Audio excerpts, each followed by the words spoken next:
Good afternoon, everybody, or good morning or good evening, depending on where you are in the world. It's a real honour and frankly a bit terrifying to be speaking to you today.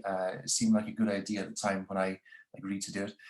As you've heard, my name is Gary Walsh. I'm a final year PhD researcher and I'm based in the School of Education at University of Glasgow, and I'd like to thank the organisers of the event today and indeed to all of you for attending. So the title of the seminar is Education for a Socially Just Citizenry, and this is based on my ongoing PhD studies. I'm going to talk about why I chose this topic for my PhD and where I currently am at in my thinking. Obviously this work is not complete and I am but a fledgling researcher entering into a very complex field, so I might be a bit tentative with some of the claims I'm making, and indeed I'm inviting you to share in the provisional and uncertain nature of this discussion on social justice as it relates to education and all of the doubts and uncertainties therein.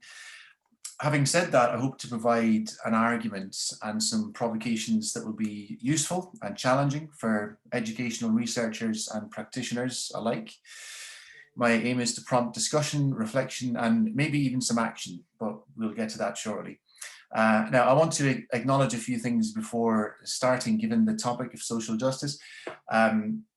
I am a white, cisgender, heterosexual male with no disabilities, and I'm speaking from the position of privilege and power afforded by those identities.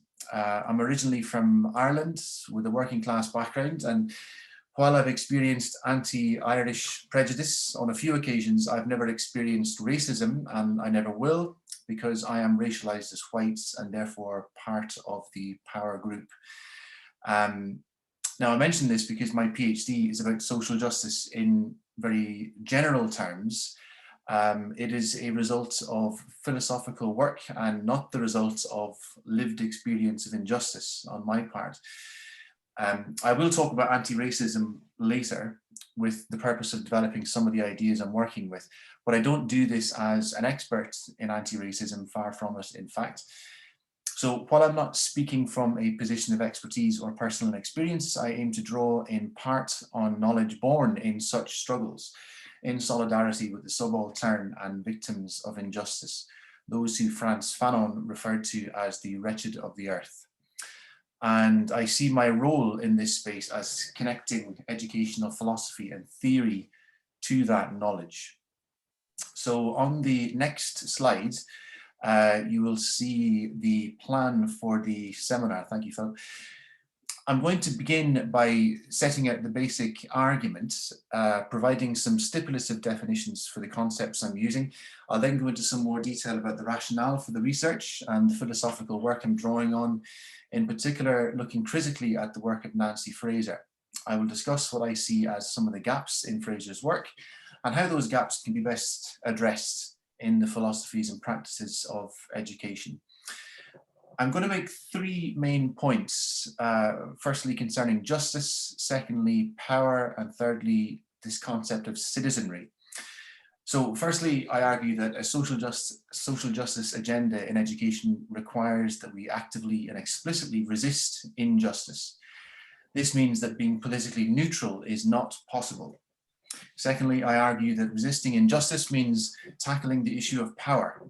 I see education itself as an assertion of active power. And as such, education can be an abuse of power, or it can be directed towards resisting injustice. Thirdly, I argue that the role of education can be understood as contributing to the creation of what I'm calling a socially just citizenry. And by that I mean a dispositional and systemic orientation towards social justice. So on the next slide, you'll see the basic arguments that I'm going to go through. The first part of the argument is that social justice may be better understood in the philosophy of education and educational research more generally as resistance against injustice.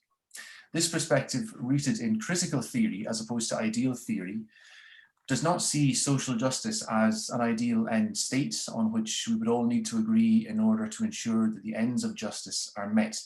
Instead, I argue that we should develop our capacities to recognize and collectively resist injustice and abuses of power. I'm suggesting here that we adopt an activist mindset, what I refer to as critical activism, focused on injustice and oppression. Secondly, I want to suggest that an analysis of social justice and resistance is incomplete without a concurrent analysis of the operations of social power, and that power and justice are fundamentally intertwined but conceptually distinct. Education, as I said, is an assertion of power. Power can be dominating, in other words, having power over, or it can be concerted, sharing power with, or ambivalent, in the case where it depends on what the power is for. And on the final note there, I argue that power for justice is achieved in education via the practices of critical activism and also powerful participation. Powerful participation happens when the dynamics and relations of power are explicitly acknowledged and addressed. Thirdly, I argue that it is within the intersections of social justice and social power that the concept I'm attempting to develop, that of a socially just citizenry, which is resistant to injustice and the abuse of power, can be best understood. In education, I suggest that this requires a conceptual and practical shift from the educational aim of citizenship, which can be individualistic and exclusionary, towards a collective and inclusive view of citizenry. Now, obviously, there's quite a lot to unpack in those 3 points, so allow me to explain these in a bit more depth. In the next slide, I'll start with the concept of justice-oriented citizenship. So as a starting point, let's consider this idea, rooted in critical pedagogy, that education should aim to produce critical citizens with a dispositional orientation towards social justice. Westheimer and Kahn's model of justice-oriented citizenship is useful here. In this model, the authors describe 3 different citizen typologies that schools in the USA, where the study was based, typically tried to produce. The model refers to citizens who are either personally responsible, participatory, and justice-oriented. And they illustrate these by theorizing how each citizen might respond to a humanitarian crisis that involves victims experiencing hunger. And quoting from them, if participatory citizens are organizing the food drive and personally responsible citizens are donating food, then justice-oriented citizens are asking why people are hungry and acting on what they discover. These types of citizens, according to the authors, are not mutually exclusive, and all 3 types are needed. However, the authors find that justice-oriented citizenship is the least pursued type of citizen in their study. And indeed, Gert Biesta uses this model to critique the emphasis on the responsible citizen in the Scottish Curriculum for Excellence. And you will see from the article in the Guardian that I've put on the slides here that politicians, in this case Jacob Rees-Mogg, can use the language of personal responsibility and morality to disguise what should be recognized as egregious injustice. In this case, he claims that the existence of food banks, you might remember him saying this a few years ago, shows what a kind and compassionate country we are in the UK. So while justice-oriented citizenship is a useful construct, I've looked at this critically, and I problematized the emphasis here on the critical capacities of individual citizens. And I attempt to shift the emphasis from the role of education in producing critical justice-oriented citizens and associated practices of citizenship towards a consideration of producing what I term here as a socially just citizenry. Now, the use of the term citizenry may appear at first to be a subtle linguistic change. However, I aim to show that it represents a significant conceptual shift with potentially important implications for philosophies and theories of education. Moving beyond the capacities of citizens, I seek to develop a view of citizenry that foregrounds the social arrangements that can enable or thwart such capacities, in addition to the practices and rights associated with citizenship itself. And on the next slide, I'll talk a little bit more about the idea of justice as resistance. The philosophy of social justice education is, in one sense, a crowded space that many scholars have addressed. However, if we were to define social justice specifically as resisting injustice, I argue that we've only just begun really to contemplate what this conceptual shift would entail. Educational philosophy and theory have been too focused, I think, on what social justice might mean, and this is especially true of ideal theory, and not focused enough on the practicalities and politics of resisting injustice, referring here to the work of Jonathan Wolfe particularly. This lack of clarity leaves it vulnerable to tokenism or simply being ignored in policy and practice. To resist injustice, one of the things we would need to do is explicitly recognize that the education system itself can perpetuate the very injustices that we seek to oppose. In Scotland, for instance, it was recently found that there were 2,251 racist incidents reported in Scottish schools between 2017 and 2020. Across the UK, the equivalent figure, as reported in The Guardian just last weekend, I think, is over 60,000 incidents in the past 5 years. It's extremely unlikely that universities perform any better in this regard. As part of efforts to tackle institutional racism at the University of Glasgow, for instance, a survey of ethnic minority students found that half had been racially harassed, revealing significant underreporting in the official figures.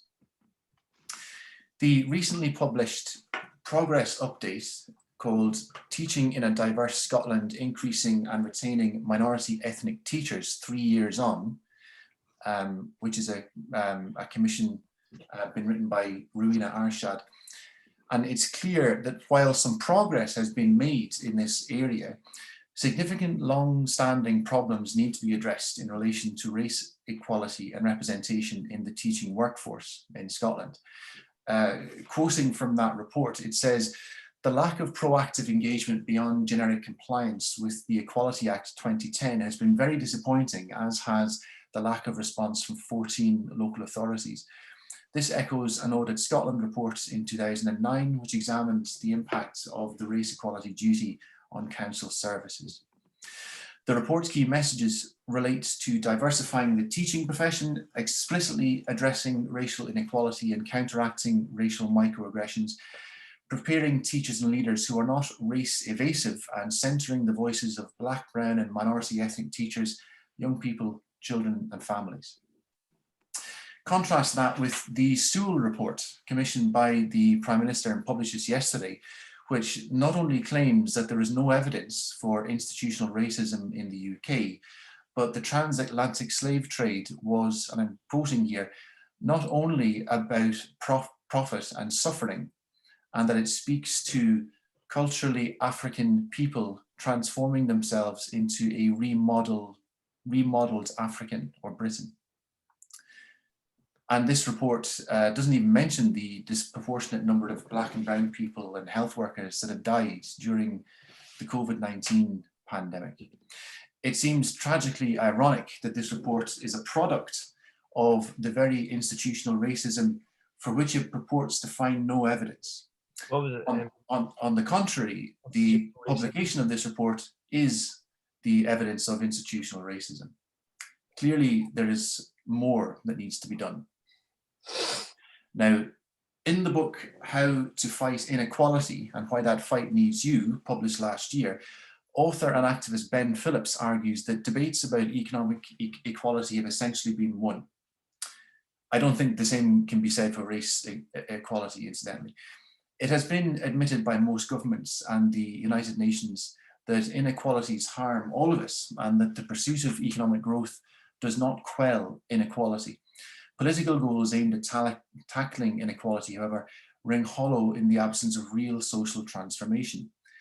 Inequalities appear to be worsening, exacerbated by the context of COVID-19 pandemic, the climate crisis, and systemic racism. Phillips's claim is that winning the debate is not enough. Now the job is to win the fight. This is representative of a broader narrative, one in which social justice is increasingly understood not as an ideal future end, but the struggle or the fight, as Phillips would have it, of resisting injustice in the here and now. And this is demonstrated by the emergence and prominence of social movements such as Black Lives Matter, the Youth Strike for Climate, Extinction Rebellion, Wretched of the Earth. If you don't know, that's a coalition of climate justice groups led by Indigenous people and people of colour. The Occupy movement and campaigns against gender-based discrimination and violence. However, even the fight itself is under threat. Activists in the UK argue that the public's right to protest and demonstration is currently being threatened by the proposed Policing Crime Sentencing and Courts Bill. The prospect of being jailed for up to 10 years for causing noise and disruption, even acting on your own or being in the vicinity of a demonstration, becomes a possibility with this bill. Now, while not all of the bill applies to Scotland, because policing and public order are devolved, as Martin Luther King wrote from a jail cell in 1963, injustice anywhere is a threat to justice everywhere. We should be vigilant of attempts to stifle non-violent demonstration and dissent, taking the opportunity to critique these developments in schools and classrooms and to actively engage in the struggle against them. But how do we do this? And what knowledge should we draw on? Nancy Fraser's model of social justice is my point of departure in attempting to answer these questions. So on the next slide, I'll introduce Fraser's model of social justice. What is the role of education in resisting injustice, especially during such highly charged and complex times as these, in which the fault lines of injustice are so visible? Radical interventionist approaches have tended to be marginalized within the theory and philosophy of education, prompting recent work to try and address this, such as work by Allen, Chetty, Suissa, Peters, Arshad, and many others. My contribution to this discussion follows the contours of Nancy Fraser's work in political philosophy, which emerges in part from social movements and their historiographies. Fraser's three-part model of redistribution, recognition, and representation deconstructs the economic, cultural, and political dimensions of social justice. Developing from her early critique of Rawlsian and Habermasian notions of justice, Fraser seeks to rejuvenate and reconcile competing theories such as post-Marxism, feminism, post-socialism, and post-structuralism to address contemporary challenges. She builds on key concepts in social and political thought, constructing her analysis of political economy, social welfare, political participation and activism, as well as a robust critique of neoliberal capitalism. Fraser's work in this area has been identified by educational researchers and theorists as a useful and important framework for social justice education. Thinking here about Apple, Keddy and Lingard, Power, Gale, and Blackmore. In the essay, Reframing Justice in a Globalizing World, Fraser provides her definition of justice and injustice, and this is quoting from her. The most general meaning of justice is parity of participation. According to this radical democratic interpretation of the principle of equal moral worth, justice requires social arrangements that permit all to participate as peers in social life. Overcoming injustice means dismantling institutionalized obstacles that prevent some people from participating on a par with others as full partners in social interaction, end quote. In Fraser's original two-dimensional model, she argued that full participation can be impeded by economic structures in cases of maldistribution or by institutional hierarchies in cases of status inequality or misrecognition. Claims for redistribution relate to economic inequities and citizens receiving a fair share of resources, while claims for recognition concern status hierarchies, issues of institutionalized respect, the outlawing of discrimination, and recognition of difference. Fraser's dual theory sought to overcome the problems posed by what she saw as a limited identity politics that tended to simplify and reify identity groups, confining them to the cultural realm. She recommends instead that a politics of difference is adopted alongside concerns for redistribution that recognize the need to address social inequalities along the stratified divisions of race, class, gender, and other social constructs, but without magnifying those divisions. In her subsequent intervention, however, Fraser concedes that this two-dimensional model did not go far enough, arguing in favor of a three-dimensional theory of social justice encompassing redistribution, recognition, and representation. She argues that theoretical debates in relation to social justice had presumed what she calls a Keynesian Westphalian frame, and that is a reference to Westphalian or state sovereignty as enshrined in the United Nations Charter, where it was understood that justice disputes were to be contested and resolved within the boundaries of modern territorial states. There were occasional exceptions to this rule where, for example, the interests of nation states would converge around global issues such as famine, genocide, or indeed global pandemics. In the main, though, disputes about social justice largely concerned relations between citizens, with nation states seen as responsible for facilitating debates within national publics, including educational settings, developing the necessary methods of redress at that national level. The Keynesian Westphalian frame, in assuming that individual citizens were the pertinent subjects of justice, ensured that questions of justice were focused on the what of social justice, what citizens owed one another, and what should count as the just ordering of social relations within a society. This meant that the who of social justice was not disputed, as, quoting from Fraser, it went without saying that the who was the national citizenry, end quote. Fraser notes that the process of globalization resulted in the emergence of global concerns and corresponding social movements that do not recognize territorial borders, meaning that the way we argue about justice has fundamentally changed. Justice debates now concern first-order questions of substance, such as economic inequality, redistribution, equal respect and recognition, but arguments about justice also concern meta-level questions. What is the frame? Who are the subjects of justice? And how should it be addressed? It is no longer just issues of substance that are in dispute, but the frame of social justice itself. Now, my answer to this problem identified by Fraser is that we can move away from the idea of the national citizenry towards a conception of the socially just citizenry, a dispositional and systemic orientation towards social justice. Now, citizenry can simply mean a group of citizens, but following Askin's idea of the emotional citizenry, I interpret it as a wider body politic. I'll talk more about that later. Such a citizenry recognizes concern for citizens within and across national borders, including refugees and migrants. Importantly, this is not a global citizenry, which I think risks being a diffuse concept vulnerable to a citizens of nowhere critique, but one that is more tightly defined by principles of social justice. Now, going back to Fraser, she concludes that theories of justice need to encompass three fundamentally interrelated dimensions that are not reducible to one another, while also being conceptually distinct.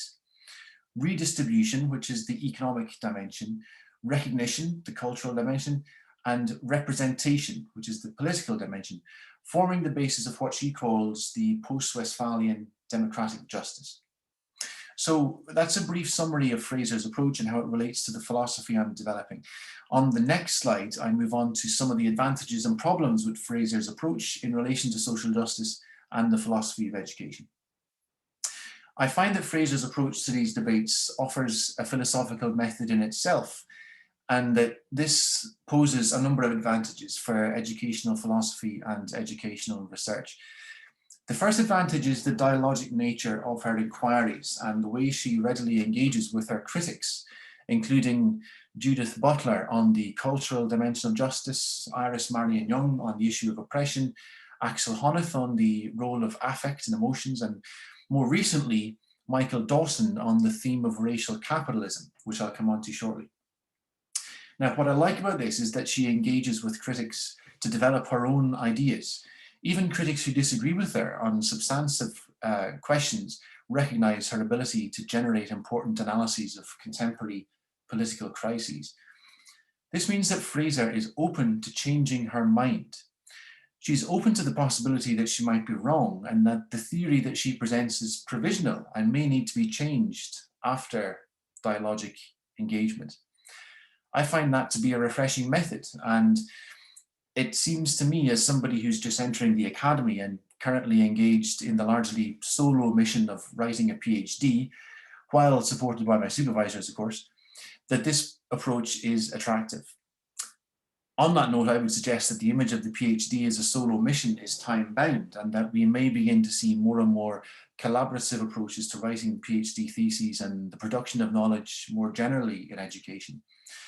One of the things that the COVID-19 pandemic has demonstrated to us is how much we rely on each other, how much we rely on contact with other people, how unhealthy it can be to be isolated, and how beneficial it is to be in dialogue with people via Zoom calls such as this, across borders. Another advantage to Fraser's model is its multi-dimensional nature. She talks about economic, cultural, and political issues, revealing something important about the conjunctions of class, material deprivation, race, gender, employment, political institutions, and processes. This recognizes that systemic racism, for example, cannot be tackled within the cultural dimension alone, that economic and political solutions are also required. Equally, material deprivation and poverty cannot be tackled using only economic means without attention to cultural and political issues. She takes us beyond the intersection of identities towards an understanding of the social arrangements underpinning those identity constructs. She returns to fundamental questions of who benefits from material distribution, who has cultural respects and political voice. I find that her model, although it might need to be enhanced and developed in various ways that I will touch on shortly, that it provides a useful heuristic tool that helps us to understand and discuss the big issues of justice, as opposed to developing a piecemeal understanding and fragmented temporary solutions. Now, education, I think, is particularly vulnerable to such problems and to the constant emergence of short-term catchy initiatives. Social justice in particular can be mentioned in passing, if it is discussed at all, depending on the political flavour of the day. Compare Scotland, where social justice is one of the values in the professional teaching standards, and England and the situation in England and Wales, where there seems to be renewed attempts to silence critical race theorists, for example, in education. Discussions about social justice are often contradictory or lacking in sufficient depth. There can be an assumption that we all know what is meant by social justice, or that it is impossible to define. It can seem too obvious an idea to refute, or it can be viewed with suspicion as an attempt to simply train children and young people to become little socialists. So, following the post-Cold War consensus, it appears that we've decided to train them to become little capitalists instead. The result is that social justice in education can be conflated or limited to a much narrower set of concerns that can obscure the economic, cultural, and political dimensions, which is precisely what Fraser identifies in her model. Does social justice in education simply mean, in the case of Scotland, that if everybody leaves school with 5 hires, or we substantially reduce the poverty-related attainment gap, incidentally before poverty itself is addressed, that the ends of social justice have been met? Are we conceding that this is all we can really do, that Bernstein was right when he said education cannot compensate for society? While I aim to challenge this limited conceptualization using Fraser's work, I find that there are some problems with her theorization too. In particular, I find that she risks being too vociferous in her initial dismissal of identity politics as a valid part of the struggle for recognition. Her motivations when she intervened in the identity politics debate initially were largely about feminism and what she sees as the dangers of the reification of identities, of femininity in particular.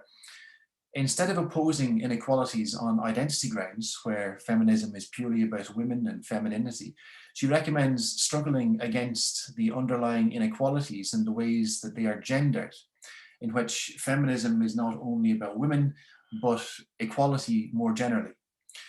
She distinguishes between affirmative approaches to social justice, which attempt to deal with the symptoms of injustice, but can heighten difference, and a transformative view that seeks to address the causes of injustice, but can blur such identity differences.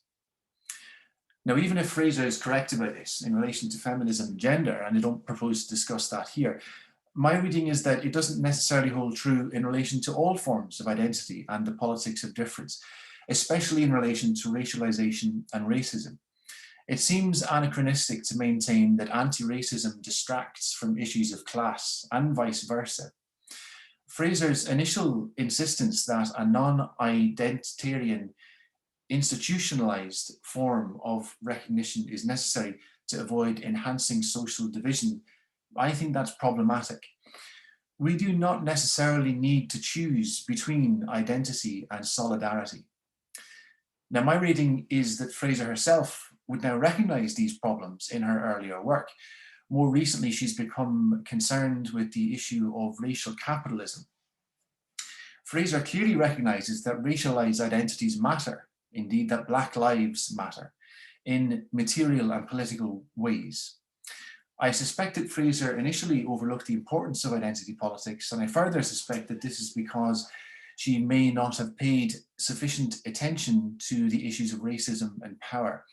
She seemed to assume that unequal power relations can be managed at the level of institutional politics and democracy, thereby underestimating the deeply embedded power and systemic nature of racism. This is why I argue that her principle of parity of participation could be revised usefully as powerful participation, which explicitly analyzes and addresses those power relations.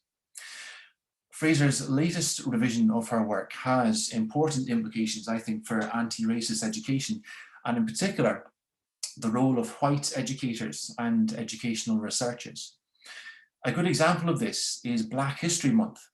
We seem to be finally moving towards an agreement that recognizing and celebrating Black history, Black identities, and Black culture is an important and fundamental part of education. This is progress.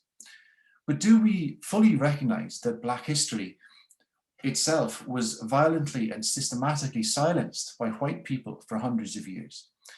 Do we question why Black history isn't just history? Do we question why Black history is often portrayed only in terms of the brutality of slavery, when Black history is also a history of resistance, as revisionist historians such as Cedric Robinson, C.L.R. James, and others have shown? Slavery is what white people did. It is white history. Furthermore, do we recognize that young Black people's experience of Black History Month in UK schools can be extremely negative, as attested by the research of Nadina Doherty, for example, and by respondents in an upcoming report from Intercultural Youth Scotland on this precise issue. This is a report being created in recognition of the UN Decade for People of African Descent. Many of the young people involved see Black History Month as yet another assertion of white supremacy. Now, this is what I mean when I say that education is an assertion of power, and it points towards the need, especially for white educators and educational researchers, to become racially literate and to work towards a level of competence in anti-racist education. And that's borne out as well in the Arshad report that I mentioned earlier. So on the next slide, I introduce some concepts of racial literacy. And these are some of the definitions that I'm using to develop my own understanding of my developing understanding of the issues of race and related issues, such as racism, whiteness, white privilege, white supremacy. Now, I haven't got time today to go into all of this, beyond saying that white educators in particular need to become literate in these issues, and I include myself in that. Indeed, this is something I'm doing myself while doing this work, including examining how I have upheld white supremacy. Racism is not simply about prejudice or bad people, it is systemic, and it is about power, or as Stuart Hall defined it, historically situated and racially structured articulations of dominance. Racism needs to be understood and challenged on an intellectual level and not just a moral level. One of the issues that presents particular difficulties, which I'm going to focus on here, is the relationship between race and class. I propose that this is best tackled using the concept of racial capitalism, which is what brings me back to the enlightening expertise of Black scholars and scholars of colour, such as Stuart Hall, Gayatri Spivak, Gargi Bhattacharya, and Frantz Fanon, among others, all of whom are greatly enhancing my understanding of this issue. Stuart Hall could hardly have put it more succinctly when he wrote, quoting from him in 1978, "Race is the modality in which class is lived." This is an insightful perspective as it acknowledges both the universality of race and the contingent realities of class. The task, as I see it, is to strengthen alliances across the social fault lines of race and class, or as Verdi puts it, to willfully entangle demands for economic justice with explicit anti-racist demands. It would seem that Nancy Fraser, who has previously critiqued the rise of identity politics as the negation of class, joins Hall, Verdi, and others in the explicit recognition of the mutual imbrication of racism and capitalism, and the role that racism continues to play in the reproduction of capitalist modernity. In short, she recognizes that capitalism itself is racist because it relied and continues to rely on the racialization, exploitation, and expropriation of Black and brown people. Now, Fraser will not be the first white academic who, after engaging more closely with the anti-racist scholarship of Black, brown, or Indigenous people of colour, agrees that Eurocentric models of social justice are incomplete and inherently problematic. Indeed, I would count myself in this category, as at the beginning of my PhD, I wasn't explicitly focusing on this in real depth. But that is the nature of racism and colonialism. It is systemic and it reproduces itself even without intention or effort. Racism has a long history, but it is not timeless. We are not simply stuck with the same old racism from the days of empire or the transatlantic slave trade. Racism adapts and reproduces itself in contemporary issues and policies, such as the UK's hostile environment policy, rates of school exclusion, the likelihood of dying in childbirth or in police custody, the likelihood of dying in a pandemic. Black and brown people are systemically and systematically disadvantaged on every meaningful measure of justice and well-being. And the hegemonic power of whiteness has ensured that most white people, or a lot of white people certainly, remain ignorant of this. This is no longer an excuse. This willful ignorance is no longer an excuse. In education, this raises the uncomfortable possibility that unless we are explicitly challenging these social arrangements, we are essentially preparing children and young people to participate in and reproduce a violent, unjust, and racist system. The same is true of academia. Unless white academics read, engage with, and cite the work of Black and brown scholars, using this body of work to critique and revise Eurocentric versions of history, theory, philosophy, and political analysis, then whiteness as the norm will continue to recenter itself and racism will continue to adapt.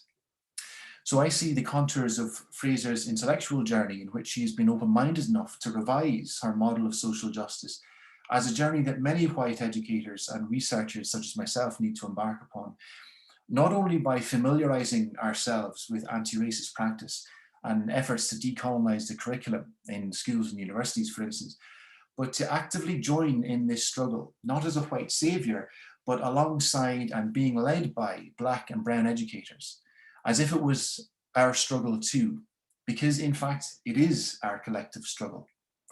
Cedric Robinson's concluding words in his work on Black radical thought are instructive here. Quoting from him, "It is not the provenance of one people to be the solution or the problem, But a civilization maddened by its own perverse assumptions and contradictions is loose in the world. A Black radical tradition formed in opposition to that civilization and conscious of itself is one part of the solution. Whether the other oppositions generated from within Western society and without will mature remains problematical. But for now, we must be as one, end quote. One thing in particular that I suggest educators can do is to seek out and support anti-racist activist groups and spaces. And on that note, I'd like to pay particular tribute to Pavi, Fiona, Naomi and Tamsin, creators of the Scottish Anti-Racist Education Group, SARE. You can find them on Facebook, from whom I am learning and unlearning so much. They have shaped much of my thinking on these issues, as has my work with Intercultural Youth Scotland, who I mentioned earlier, and Deborah Kayembe, Rector at University of Edinburgh. White people like me need to tarry in these spaces, to sit with the contradictions, discomfort or defensiveness we experience when thinking about racism, and that should inform our practice and pedagogy. This recognises that there is an affective and emotional dimension to these complex problems, and that the issue of social justice more generally needs to be recognised. So on this note, Kathleen Lynch and colleagues add a fourth affective dimension of justice to Fraser's model, and they call it relational equality. They argue that social justice is an affective commitment rooted in love, care, and solidarity, which they see as a socially just alternative to the overriding focus on capital accumulation. I tend to agree that the affective dimension is not sufficiently recognised in Fraser's model, and I see this as particularly relevant in education, where the work of resisting injustice is emotional work, in which discomfort and anger have a role, but hope and solidarity must prevail. Referring to Fraser's dimensions of social justice as extended by Lynch, I see the associated injustices, therefore, firstly within the economic dimension as exploitation and appropriation, in the cultural dimension as discrimination, in the political dimension as exclusion, and in the relational dimension as indifference, all of which are mediated by relations of social power, which itself is also multidimensional. So taken together, the theorization looks like this. You'll see this on the next slide. Now, I'm not going to talk through this in a huge amount of detail, but here I'm showing the dimensions of justice and injustice I've identified alongside the dimensions and operations of power.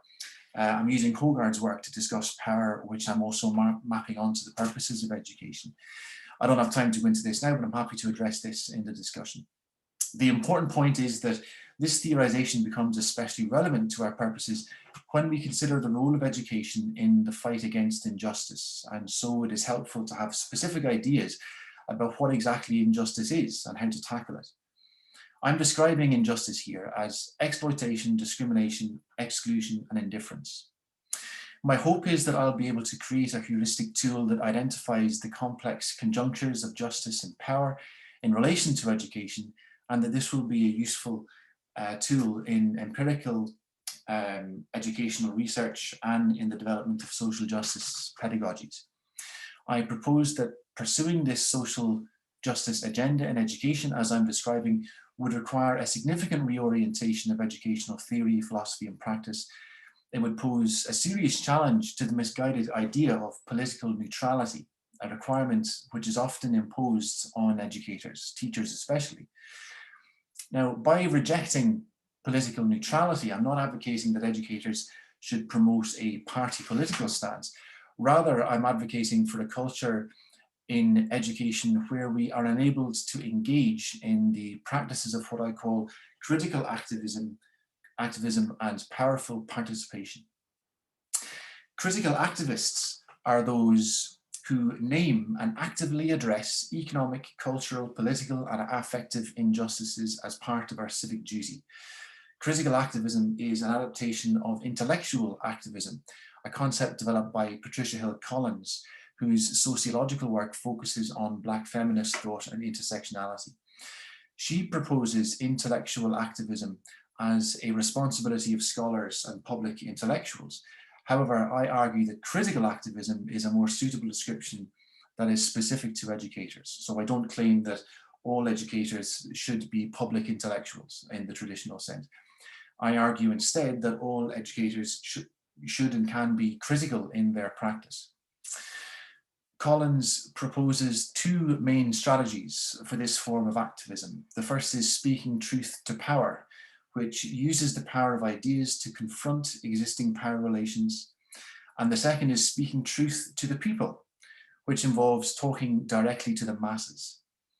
Clearly, there is an opportunity for educators to use both strategies in our everyday work and in our activities of teaching, lecturing, researching, or writing. As Collins says, because ideas and politics are everywhere, the potential for intellectual activism is also everywhere. Now, this may be true, but it raises the question of how often we act on that potential in opposition to injustice and in solidarity with those affected. What are the institutional barriers to taking the stance of a critical activist? Would doing so affect our chances of that promotion we're hoping for? Are we nervous about tackling intractable social problems or about the consequences of getting it wrong? Are we supported in these efforts by senior leaders? What are the associated ethical implications of critical activism? So this is why I suggest that critical activism should be tethered to the idea of powerful participation, meaning that the power relations that enable or prevent critical activism are revealed and addressed. And the aim is a genuine shift in those power relations where needed. Now, a criticism of this approach could be that this is essentially confrontational. And this is one of the problems that I'm grappling with, amongst other things. Is it not simply easier to keep the peace, to work within the constraints of injustice?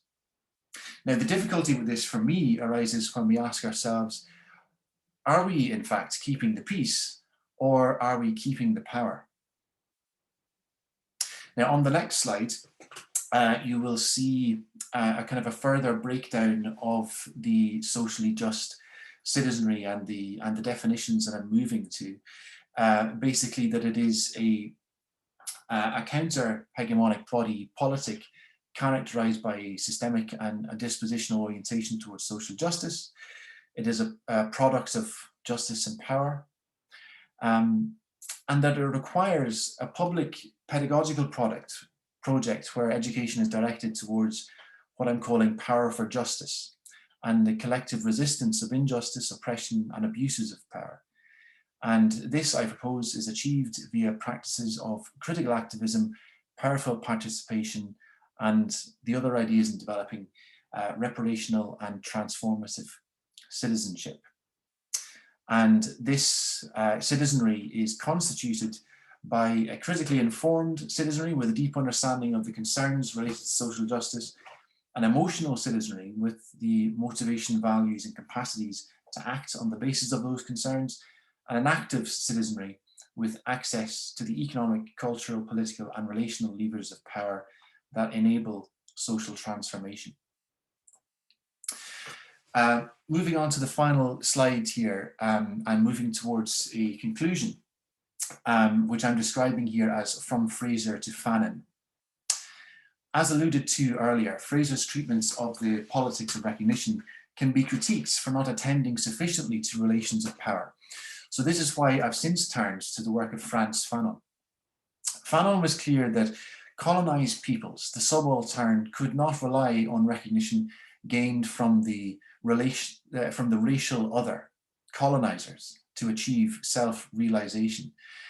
For Fanon, this would only result in further alienation.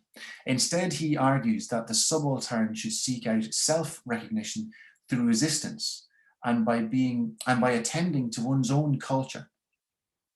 Similarly, Fanon addresses the dialectic of anti-racist and class-based struggles in perceptive ways, showing that anti-Black racism is not natural, but is rooted in the economic imperatives of capitalism, beginning with the transatlantic slave trade and extending to the neo-colonialism of today. And that was quoting from Hudis, 2018. Fanon's perspective about overcoming alienation and dehumanization are instructive, not only as an enhancement to our understanding of racial capitalism, but for educational philosophy. And yet he seems underappreciated in this regard. So it is here that I find myself turning from Fraser to Fanon in my moves toward a conclusion, which I'm still in the process of working out, of course. Now, in this presentation today, in critical dialogue with Nancy Fraser's theory of social justice, I've argued in favour of three approaches to the philosophy of social justice in education. Firstly, I argued that we should move away from ideal notions of justice towards a critical activist mode of resisting injustice. Secondly, I've argued that resisting injustice means explicitly addressing and tackling power relations by means of powerful participation. Thirdly, I've argued that the formation of what I call the socially just citizenry, a dispositional and systemic orientation towards social justice, may help us in these endeavours. I've attempted to locate these arguments within current debates in relation to anti-racist education and the struggle against racial capitalism. There is much more to discuss on these issues that I hope to address in future work, but for now I leave the final words to Fanon, quoting from him: "The colossal task, which consists of reintroducing man into the world, man in his totality, will be achieved with the crucial help of the European masses, who would do well to confess that they have rallied behind the position of our common masters on colonial issues. In order to do this, the European masses must first of all decide to wake up, put on their thinking caps, and stop playing the irresponsible game of Sleeping Beauty." End quote. That is Fanon's challenge to us all, written in Wretched of the Earth in 1961, and it still resonates just as powerfully today. For now, I'd like to thank you for listening, and I look forward to our discussion. Thank you. Well, that was excellent, Gary. Thank you very much for a really fascinating and thought-provoking talk. I'm sure that we're going to have lots of excellent questions. What I'll do now is I'll stop the recording,